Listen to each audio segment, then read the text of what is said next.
When I finish talking, it's pretty late. Shakura listens intently the whole time, resting her head in her hands on the kitchen table. I tell her that I'm actually 15 in junior high, that I stole my father's money and ran away from my home in Nakano Ward in Tokyo. Then I'm staying in a hotel in Takamatsu and spending my days reading at a library. And all of a sudden, I found myself collapsed outside the shrine, covered with blood. Everything, well, almost everything, not the important stuff I can't talk about. So your mother left home with your older sister when you were only 4, leaving you and your father behind?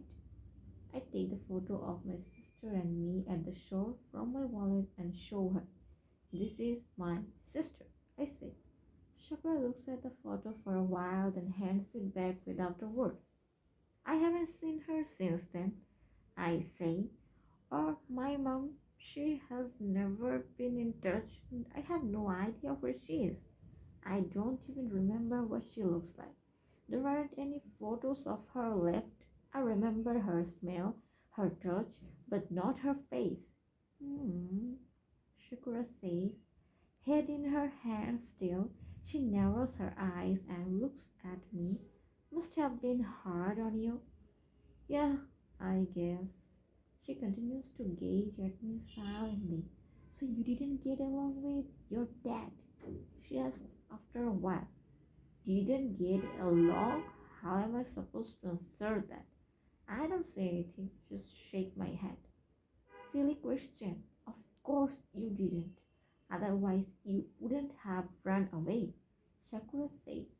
So, anyway, you left your home and today you suddenly lost consciousness or your memory or something? Yeah. Did that ever happen before? Sometimes, I tell her honestly.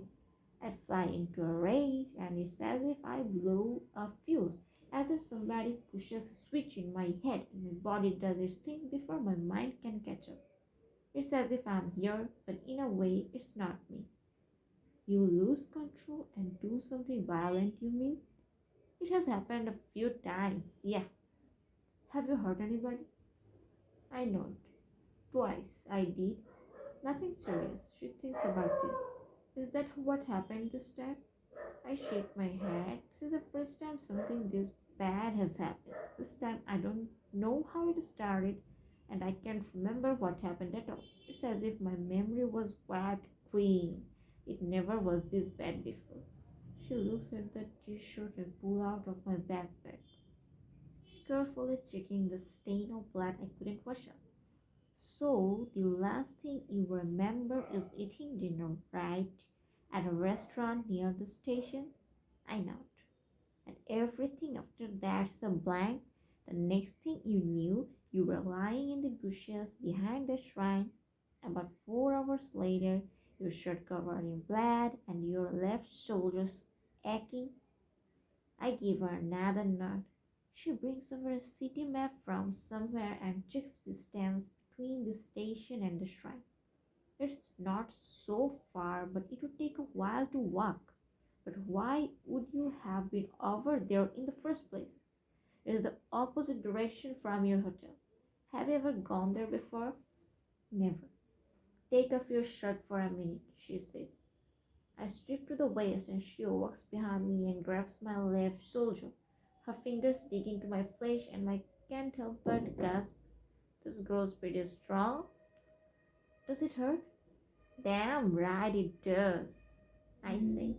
You hit something pretty hard or something hit you. I don't remember a thing. Anyway, nothing's broken, she says. She proceeds to prod around the sore spot, and aside from the pain, her fingers feel really nice. When I tell her so, she smiles. I've always been good at giving massages. It's a useful skill for a hairdresser. She keeps on massaging my shoulder. Doesn't look like anything major. Give it a good night's sleep and you should feel better. She picks up my t-shirt, puts it in a plastic bag and tosses it in the bin. My check shirt she gives once over and throws in the washing machine. She rummages around in a chest of drawers and comes up with a white t-shirt. She hands me a brand new shirt that says Maui whale watching cruise on it, with a picture of a whale's tail sticking out of the water. This is the biggest shirt I could find. It's not mine, but don't worry about it. It's just a souvenir from somebody. Might not be a style, but give it a try. I took the shirt home, which fits perfectly. You can keep it if you want, she says. I thank her. So you never had such a total memory loss before? She asks. I know. That close my eyes, feeling the t-shirt, taking in its new smell. Sakura, I'm really frightened, I tell her. I don't know what to do. I don't have any memory of hurting anybody. Whatever it was covered me in blood, but I can't remember anything. If I committed a crime, I'm still legally responsible, right? Whether I have a memory of it or not. Maybe it was just a nosebleed. Somebody was walking down the street, bumped into a telephone pole, and got a bloody nose. And all he did was help them out. See, I understand why you were worried, but let's try not to think about worst case scenarios, okay? At least not tonight.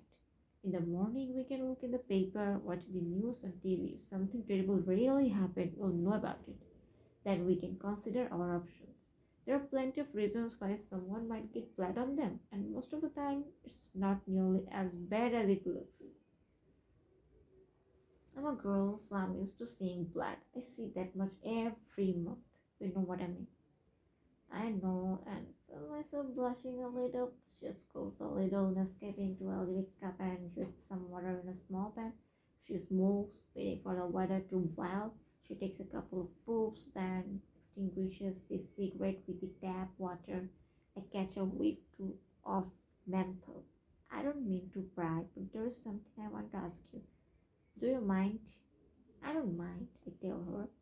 Your older sister was adopted. They got her from somewhere before you were born, right? That's right, I replied. I don't know why, but my parents adopted her after that. I was born, not exactly what they had in mind, I imagine. So you're definitely the child of your mother and father? As far as I know, I tell her. But when your mother left, she didn't take you, but took your sister, who was unrelated to her, Shakura says.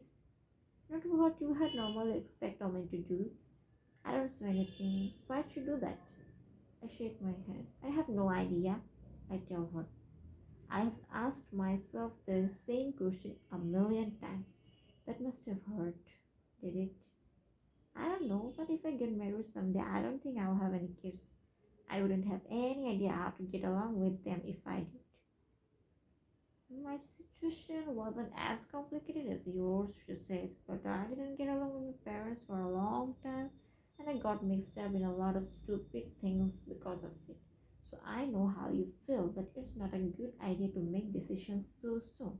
There's no such thing as absolutes.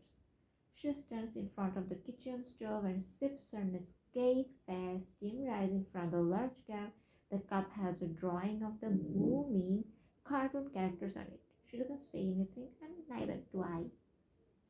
Do you have anybody, relatives, or someone who can help? She asks after a while.